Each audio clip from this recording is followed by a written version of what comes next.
Morning. কেমন আছো তোমরা সবাই? আশা করছি যে যেখানেই আছো ভালো আছো, সুস্থ আছো। আমরাও মোটামুটি ভালো আছি আর সুস্থ আছি। আর আজকে বেশ কয়েকদিন পর চলে এসেছি তোমাদের সাথে নতুন একটা ব্লগ শেয়ার করব, সেই জন্য। আজকে ঘুম থেকে উঠেছিলাম ওই সকাল 7টার সময়। আর ঘুম থেকে উঠে ব্রাশ করেছি, তারপর ফ্রেশ হয়েছি, তারপর চা খেয়েছি। চাটা খেয়ে ভাবলাম যে এই শীতের সকালে কি সুন্দর মিষ্টি রোদ্দুর উঠেছে। দুদিন আগে তো এত কুয়াশা ছিল, একদমই ভালো লাগছিল না। তো এই যে এই মিষ্টি রোদ্দুরটাকে আর মিস করতে চাইলাম না। এই জন্য উঠোনে একটু ধুলো পড়েছিল, নোংরা, তো সেটাকে ঝাড় দিয়ে নিলাম। ঝাড় দেওয়ার পর এই যে একটা শপ পেতে নিয়েছি, এখানে আমরা বসে আড্ডা দেবো আর রোদ্দুর পোহাবো সবাই মিলে আর কি। তারপর ঝাড় দিতে গিয়ে আমার একটুখানি গরম লেগে গেছিলো। আর আমার ঠাম্মা গেছিলো বাজারে, তো বাজার থেকে চলে আসলো। আর গরম লেগে গেছিলো বলে একটুখানি জল খেয়ে নিলাম। আর একটা বড় বোতলের জল দেখো আমি জানলার মধ্যে রেখে দিয়েছি। এই জলটা রেখেছি হচ্ছে রোদ্দুরে গরম হওয়ার জন্য। কারণ এখন তো জলের বোতলে জল রাখা থাকলে একদম ঠান্ডা বরফের মতো হয়ে যাচ্ছে। আর সেই ঠান্ডা জল কিন্তু আমি খেতে পারি না। আমার একটুখানি জল মানে ঠান্ডা কিছুতেই তো ঠান্ডা লেগে যায়, সেই জন্য আর কি ঠান্ডা জলটা খুবই কমই খাওয়ার চেষ্টা করি। আর জল যদি একটু গরম করে খাই উনুনে বা গ্যাসে, তো সেই জলটা খেলে মনে হয় যেন সেদ্ধ টাইপের কিছু একটা খাচ্ছি, একদমই ভালোই লাগে না। সেই জন্য আর কি আমি রোদ্রের মধ্যে মানে জলটাকে গরম করি, কিছুটা হালকা পরিমাণে গরম হয়, তো সেই জলটা খেতেই আমার বেশি ভালো লাগে আর কি। তারপরে সকালের খাওয়া দাওয়াটা করেছিলাম, খাওয়া দাওয়া শেষ করে চলে এসেছিলাম মুরগির চামড়া ছাড়াতে। আর ওখানে ঠাম্মা, আমি আর আমার দিদির মেয়েটা, তিনজন মিলে মুরগির চামড়াটা ছাড়ালাম। মুরগির চামড়া ছাড়িয়ে পরিষ্কার করে ধুয়ে কেটে দেখো রেডি করে রেখেছি। এটাকে কে কোন চোখে দেখো আমি জানি না, কিন্তু আমার তো বেশ খেতে ভালো লাগে। আর মুরগির মাংসের থেকে মুরগির চামড়া খেতে আমি আর আমার মেয়ে সত্যি খুবই ভালোবাসি। আমি তো বরাবরই খেতে ভালোবাসি, এখন দেখছি আমার মেয়েটাও খেতে ভালোবাসছে আর কি। তোমরা দেখলে যে মুরগির চামড়াটা ছাড়ানোর পর পরিষ্কার করে ধুয়ে মানে রেখে দিয়েছি। তারপর আমি স্নান করে নিয়েছিলাম। আর স্নান করার পর দুটো নাইটি ছিল আমারই, তো সেটা ধুয়ে দিলাম। কারণ অনেক জামা কাপড় তো মা ধুয়ে দেয় সকাল থেকেই, মানে যেগুলো থাকে, তো মা এগুলো আমাকে রেখে দিতে বললো, তো আমি ভাবলাম যে ধুয়ে দিই। কারণ রোদ্দুরটা আজকে বেশ ভালোই আছে, মানে ধুয়ে মেলে দিলে আর কি শুকিয়ে যাবে। সেই জন্য আমি আর ফেলে রাখলাম না, ধুয়ে নিলাম।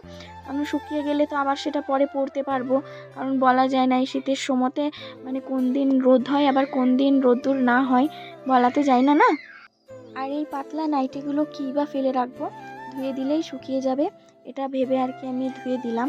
আর অন্যান্য জামা কাপড়গুলো তো মা ধুয়ে দেয়, যেমন এই যে সোয়েটার, জ্যাকেট, চাদর টাদর, এগুলো সব মা তো ধুয়েই, দেখতেই পাচ্ছ যে যত জামা কাপড় মানে মিলে দেওয়া রয়েছে সবগুলোই কিন্তু মা ধুয়েছে।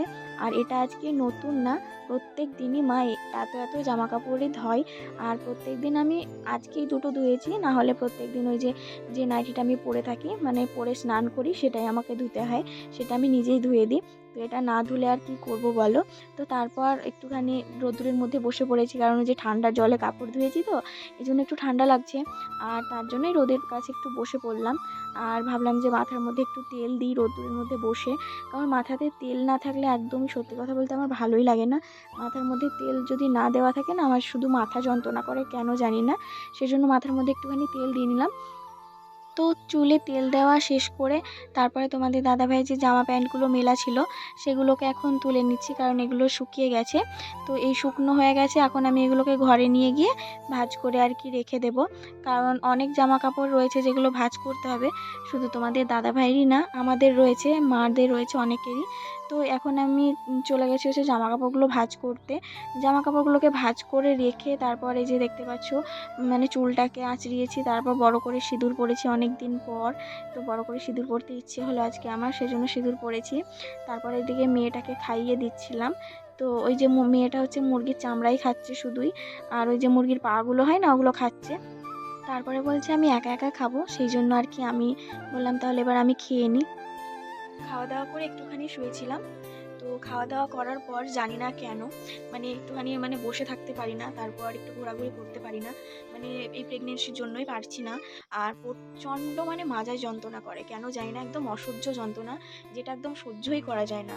তো প্রত্যেক দিন দুপুরবেলাতে কি করি, খাওয়া দাওয়া করে একটুখানি মানে শুয়ে পড়ি, ঘুম আসলে ঘুমোই, আর না হলে ওই শুয়ে শুয়ে একটুখানি ফোন দেখি। তো আজকেও ওই একটুখানি শুয়ে শুয়ে ফোন দেখলাম, আজকে আর ঘুম আসলো না। আর বেশিরভাগ দিনগুলোতে ঘুমই আসে না। তো যাই হোক এখন ওই বেজে গেছে বিকেল প্রায় 4:30 মতো। তো ভাবলাম যে যাই হোক আর শুয়ে থাকবো না, এখন একটু উঠবো, তারপরে এই যে চুলগুলো বাঁধবো, একটু ফ্রেশ হবো, তারপর ঠান্ডা তো লাগছে, সোয়েটার পরবো। আমার মেয়েটা বাইরে খেলা করছে, আজকে মেয়েটা ঘুমোয়নি তো এই জন্যই উঠে যাচ্ছি। তো চলো এখনো দেখি কি করছি। ঘরে যখন ছিলাম তখন ঠান্ডাটা বুঝতে পারিনি, যেই বাইরে এসেছি বাইরে দেখছি প্রচণ্ড ঠান্ডা। তো তারপর আমার মেয়েটাকে দেখতে পাচ্ছি, মেয়েটা দোকানে গেছিলো, তাই মেয়েটাকে কোলে নিলাম, দিয়ে তারপর মেয়েটা বলছে মা আমাকে একটু নিয়ে ঘোরো, কারণ মেয়েটাকে সেরকমভাবে কোলে নেওয়া হয় না, কারণ আগের মতো আর কোলে নিতে পারি না, তো এই জন্য আর কি। তো একটুখানি মেয়েটাকে কোলে নিলাম, তারপর ঘুরলাম। তো ঘুরতে ঘুরতে অনেকটাই দেখো সন্ধে নেমে এসছে। তো মেয়েটাকে বললাম দেখ মা, এটা সূর্য না চাঁদ উঠেছে বুঝতেই পারছি না, কারণ এখন ওই 4:45 মতো বাজে, আর দেখো কতটা সন্ধে হয়ে গেছে। আর এদিকে না আমাদের রাস্তার দিকে বাড়ি, তো আর ওই রাস্তার মধ্যে শেয়াল দৌড়ে বেড়াচ্ছে জানো। তো তারপর চলে আসলাম মেয়েকে নিয়ে ঘরে। তো মেয়েটা ওইদিকে ঘরে খেলা করছে, আর আমি এই যে বললাম না শুয়েছিলাম দুপুরে খাওয়া দাওয়া করার পর, তো তারপর আর বিছানাটাকে গুছিয়ে রাখিনি, তাই এখন একটুখানি ওই মোটামুটি গুছিয়ে রাখলাম, কারণ ওই তো একটু পরে ঘুমাতেই হবে, তো সেইভাবে আর গুছালাম না। তারপর সবাই যে যার মতো মানে যে যার জায়গায় রয়েছে, আমি একাই ঘরে রয়েছি। আর এই যে এই পিঠেগুলো দেখতে পাচ্ছ, এই পিঠেগুলোকে তোমরা কি পিঠে বলো অবশ্য জানিও। এগুলোকে অনেকেই ভাপা পিঠে বলে, আর আমরা বলি ধুকি। আর এটা খেতে এই শীতের সময় খুবই ভালো লাগে, এই যে সন্ধে বলো সকাল বলো খেতে খুব ভালো লাগে এই 2 টাইম। তারপরে পিঠেটা খাওয়ার পর আমি এই যে দেখতে পাচ্ছ একটুখানি ফোন দেখছিলাম। তো বন্ধুরা আজকের এই ব্লগটা কেমন লাগলো অবশ্য জানিও। তো চলো আজকের ব্লগটা এখানেই শেষ করব, দেখা হবে নতুন একটা ব্লগের সঙ্গে আগামীকাল কিংবা অন্য কোনো দিন। তো চলো সবাইকে টাটা।